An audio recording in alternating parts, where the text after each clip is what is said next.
This is going to be a long read, so bear with me. I, male 27, have a younger brother, Jake, fake name, male 25.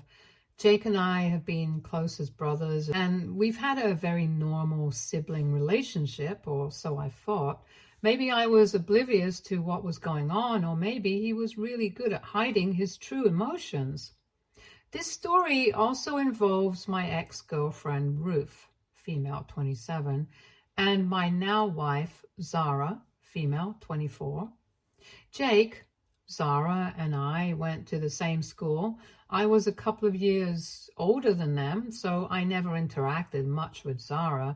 I knew Jake and all of his friends, and we played together at times, but that was the extent of our interaction. By the time I reached my junior year, Jake and I started growing apart a little because we had very different interests.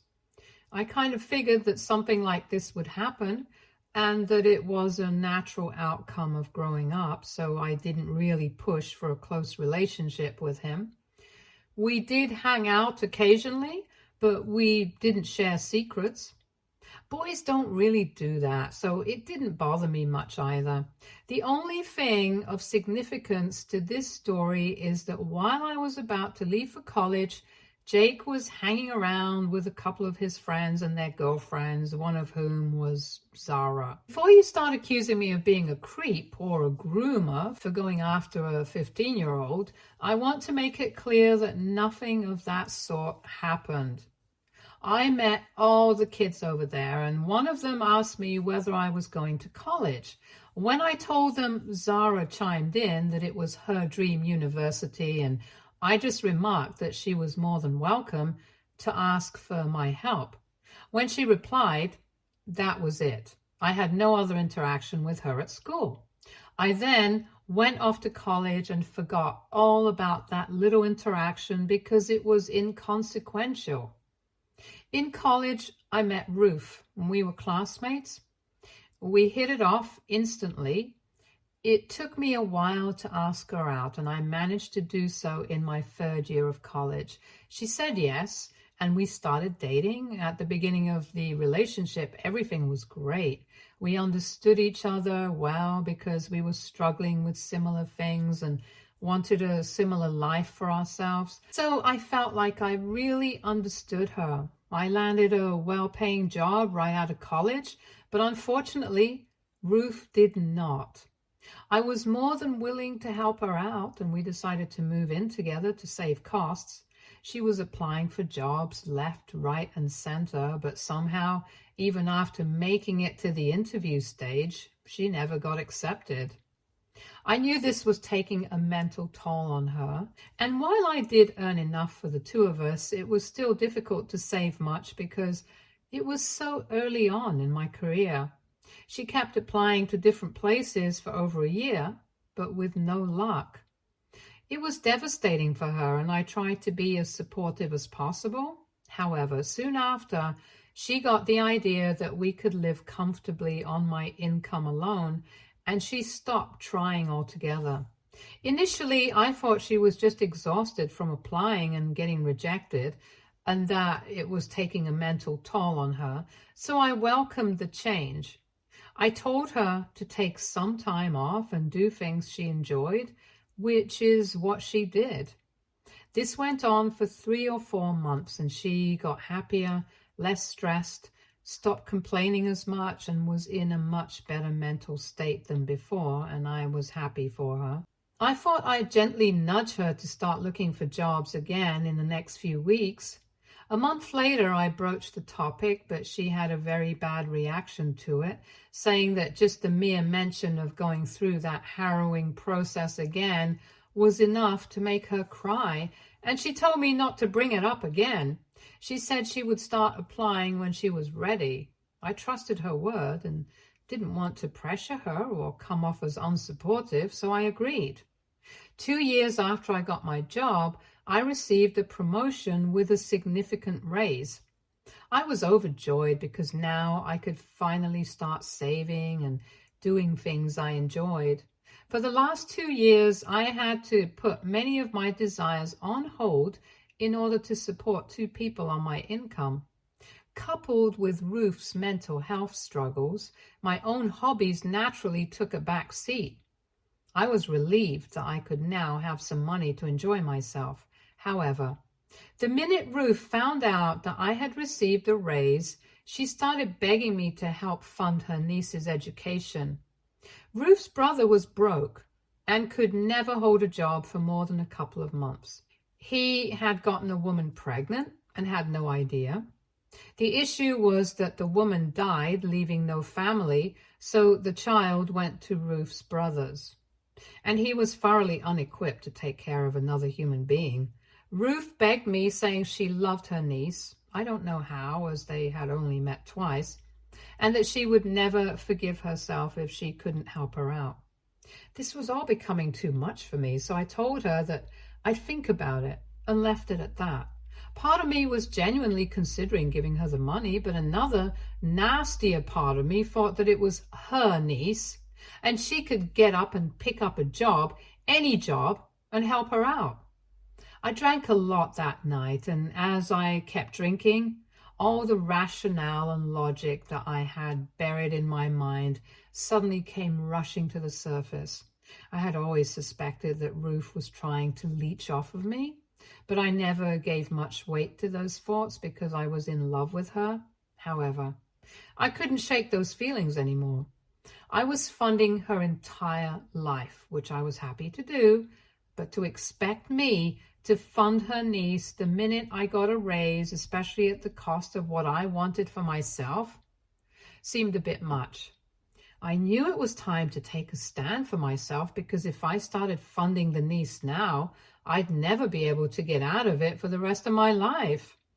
The next day, I sat Ruth down and told her that I would not be funding her niece no matter how dire the circumstances.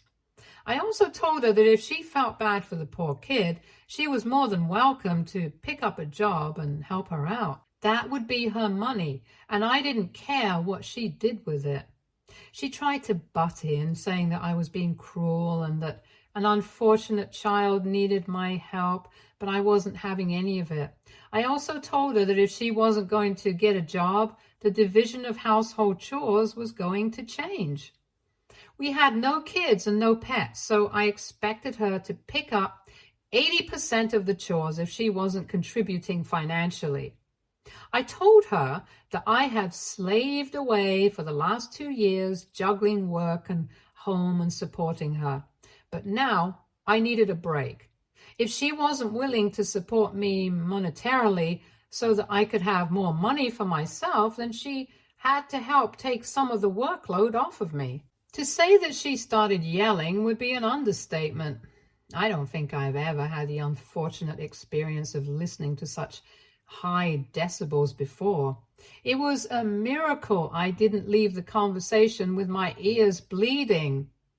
During her long tirade, she called me every name in the book: manipulative, gaslighting, financially abusive, misogynistic, you name it. But to me, I just needed a break. Why were we even partners if she couldn't do this for me? The fight went on for a long time. I think she believed I would give in because I've always been non-confrontational. To her surprise, I didn't. We were at a stalemate for a few more days when I tried to revisit the topic, but she shut me down again. That's when I knew we were done. There was no future for me in this relationship, where all I was doing was subsidizing her life and getting nothing in return. The breakup was ugly. She didn't have anywhere to go because she didn't have a job. I told her that I was willing to give her some money to sustain herself for a month or two, but by then she should have her situation figured out because I was done. Cue the waterworks. She started crying, saying I was bluffing and pulling the entire drama routine. I told her that I wasn't interested in this relationship anymore and my decision was final. There was no way to salvage it, and all the remedies she was suggesting now should have come to her while we were still together, not as a last resort. Despite me setting her up for a couple of months, the breakup was still ugly. It was only after she moved out that I realized just how much dead weight I had been carrying. I had so much time and energy to devote to myself. I picked up hobbies I had abandoned back in school. It was through these hobbies that I reconnected with Zara. Zara didn't go to my college, but ended up pursuing painting and the arts as a profession. I had always enjoyed doodling as a kid, even though it was a kind of secret hobby because it wasn't considered masculine enough. Well, there was an art exhibition in my city and I went out of curiosity, and that's where I found Zara. She had put up a piece in the exhibition and we got to talking. This was a few months after my breakup with Ruth. I asked Zara how everything was going, and we made small talk, which we both enjoyed. We decided to meet up again, and she promised to let me know if there were any other art events in town. She did. We met up again, and we slowly started falling for each other. It took me a year to ask her out, but by then I was already madly in love with her. I tried asking Jake about her, but he said they hadn't been in contact ever since she broke up with the guy from his friend group back in school. I won't go into all the details of my relationship with Zara because it's not relevant to this story. Just know that it's always been a warm and equal partnership between us, and I knew pretty early on that she was the one I wanted to marry. During this time, Ruth tried to get in touch with me a couple of times, but I always rebuffed her. Zara was always aware of this whenever it happened, and she was secure enough to not doubt me. I introduced Zara to my family over dinner a year into our relationship, and by this time we had already started contemplating marriage. My parents don't interfere in their kids' personal affairs, so that was never an issue. It was a good dinner, and Zara got along well with my family. We were all talking about how funny it was that life works in mysterious ways and how it was pure chance that I bumped into Zara again. It was then that Jake quipped that he couldn't believe his middle school crush was going to be his sister-in-law. It seemed like a light-hearted joke at the time, and everyone present took it that way. Zara even said that Jake was the only guy in their group who was remotely interesting to talk to. It was a fun dinner, and I thought nothing of Jake's comment. He seemed really happy for me too. Little did I know he had been harboring feelings for Zara all these years, even though he'd been in multiple relationships. The issue started during the wedding planning. It wasn't obvious to me at the time because I never would have thought my own brother would pull something like this. It was little things at first, messing up the time for the dress appointment, forgetting to check in with the caterer, things that could be attributed to him just being forgetful. I now know that it was deliberate on his part to create a rift between Zara and me and somehow stop the wedding. None of it worked. We were too strong to be rattled by a few missed appointments. Even though it was a high-stress situation for both of us, if anything, Zara became even more short and snippy with Jake, which only hurt him more. The final blow came on the wedding day. All this time, I had not been in contact with Ruth. I didn't know where she was, what she was doing, or how she was faring, and frankly, I wasn't interested. Little did I know Jake had been in touch with her for months leading up to the wedding. He was hoping for some kind of intervention-like drama, and if nothing else worked, he planned to get Ruth to coerce or persuade me into leaving Zara. She wasn't on the guest list, but she showed up as Jake's +1. And this was surprising to me because everyone in the family had met Jake's girlfriend, and we were expecting her to be there. I didn't have time to ask him what Ruth was doing there, but I had a bad feeling. Thankfully, Zara hadn't noticed Ruth by this point. Just before Zara was about to walk down the aisle, Ruth stood up and started screaming in front of everyone, claiming that she was the love of my life and she was willing to take me back and that I didn't need to marry Zara. It caused a huge commotion and Ruth started crying and stomping her feet like a petulant child. It was pathetic, to be honest. I ran over to Jake, grabbed him by the collar and told him to leave. He said he had come to make everything right, claiming that Ruth and I were meant for each other and that Zara and he were meant to be together. He rambled on with some delusional nonsense, and I was appalled. I asked my friends to escort both him and Ruth out of there. At this point, Zara had come out, and I don't even know whether she fully grasped what was happening, but she calmly walked over to Ruth, slapped her in front of everyone, blew her a kiss, and asked her bridesmaids to start the music. I've never seen something more iconic in my life. It was so humiliating for Ruth. And instead of creating a scandal around me, she just turned herself into a spectacle in front of everyone. The rest of the wedding went as smoothly as it could, given the circumstances. It was a dramatic day, not at all what I had hoped for, but there wasn't much I could do to salvage the situation at that point. I blocked Jake right after the wedding.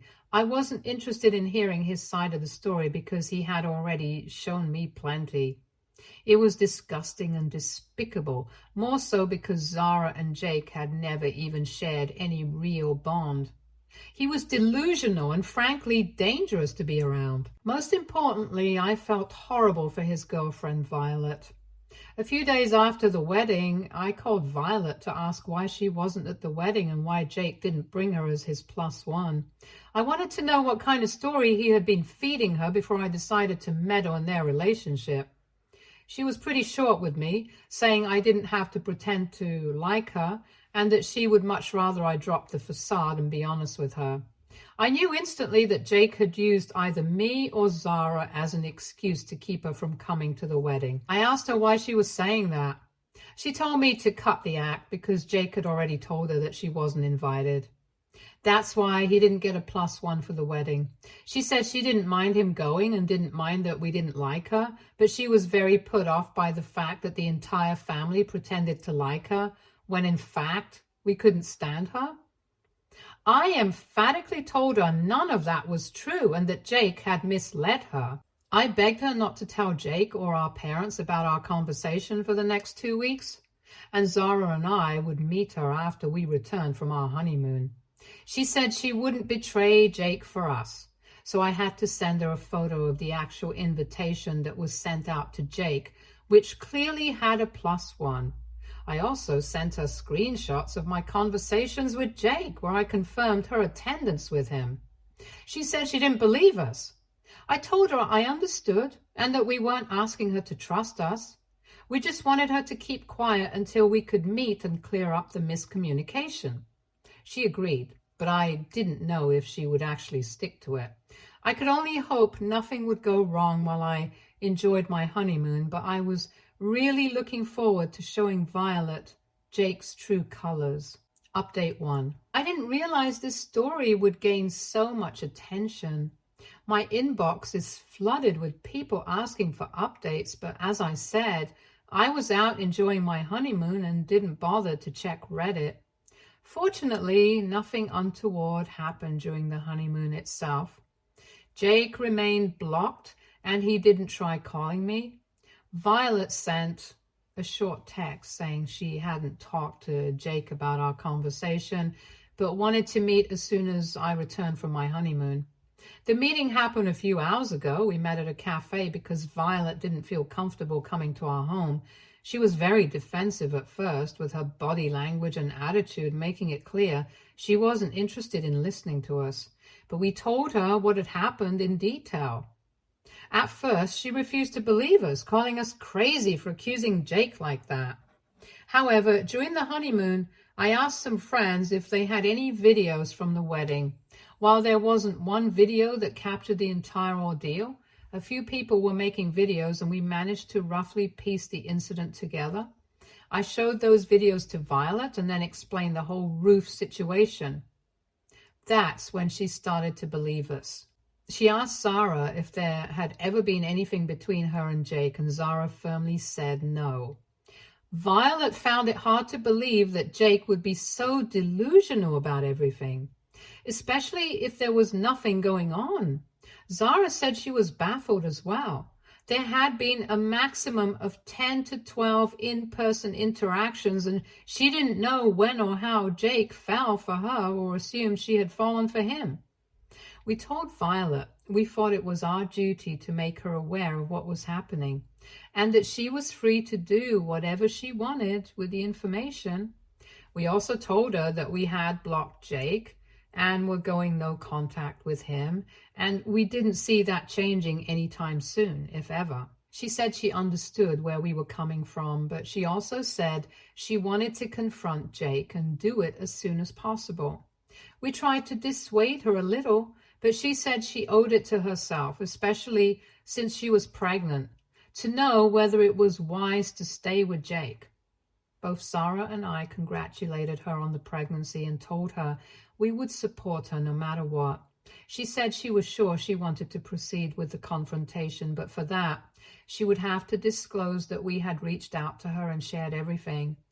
Though it wasn't ideal, as both Zara and I wanted to stay out of the Jake drama, we also knew standing by Violet was the right thing to do.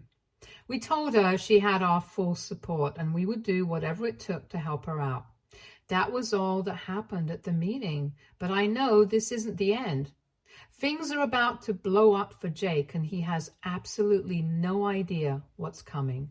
Update 2. I know this update is coming very soon, but things have escalated beyond repair. I've unintentionally started a storm, not that I regret it, and Jake is about to go down hard. After Violet spoke with us, she didn't waste any time and went straight for the jugular. She called up Jake and asked if he was at work. When he said yes, she marched over to his office that very minute and confronted him.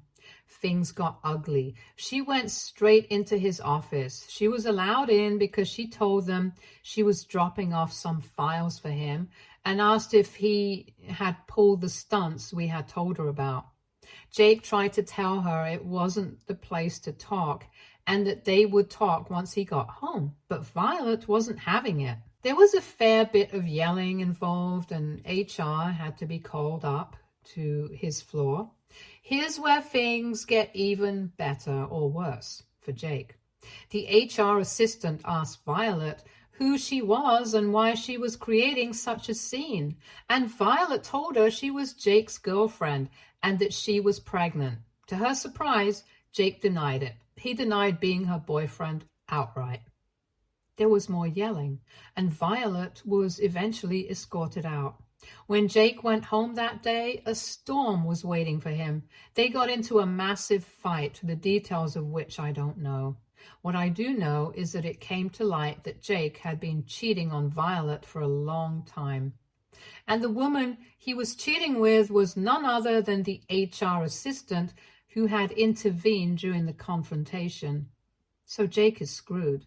Violet is going to leave him. I know that for sure because she's a no-nonsense woman who doesn't tolerate disrespect. For her to condone cheating and forgive Jake is next to impossible. As for his affair partner, Jake's office has a very strict no dating policy. They make employees sign agreements and everything. Since the confrontation and Violet's little outburst at the office, his affair partner, let's call her Jane, learned that Jake had been posing as a single man and that he had a girlfriend who was pregnant. Jane was appalled to learn that she was the other woman and that Jake had been lying to her the whole time.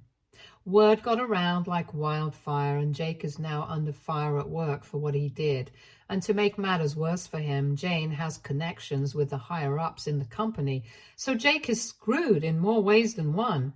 He might lose his job, and he's definitely going to lose Violet. Oh, and Violet has also kicked him out of the house. Turns out the house they lived in belonged to Violet's grandmother, so Jake has nowhere to go. Jake paid us a visit in the middle of the night to explain all this to me. I don't know why, but I let him in. I've never seen him so furious in my life. He kept screaming about how I ruined his life and how I never deserved someone like Zara, and that she would one day leave me for him. He sounded so unhinged, it actually made me scared for his mental health. He needs help, a therapist, or maybe even a psychiatrist. Jake got violent with me too. I know people will call me an idiot for not calling the cops on him, but at the end of the day, he's my brother and I didn't want to cause more problems for him. I felt pity for him more than anything else. It's impossible to fathom how someone can destroy their life with one stupid decision. He had everything anyone could have wanted. A great job, a loving, loyal girlfriend, and now a baby on the way, and he blew it all away with one stupid decision after another, living in a bubble of weird fantasies. I just feel sorry for him at this point. Update 3. Jake lost his job, and this comes as no surprise, but I still feel bad. Violet has broken up with him and doesn't want anything to do with him. My parents are fully supporting Violet, as are Zara and I. Now, Jake thinks I've turned the entire family against him over a harmless prank. Yeah, now he's calling his declaration of undying love a prank. Nobody is buying into this new narrative of his, and he has been completely ostracized by the family. I don't know where he's staying now, and this drama has been getting on my nerves.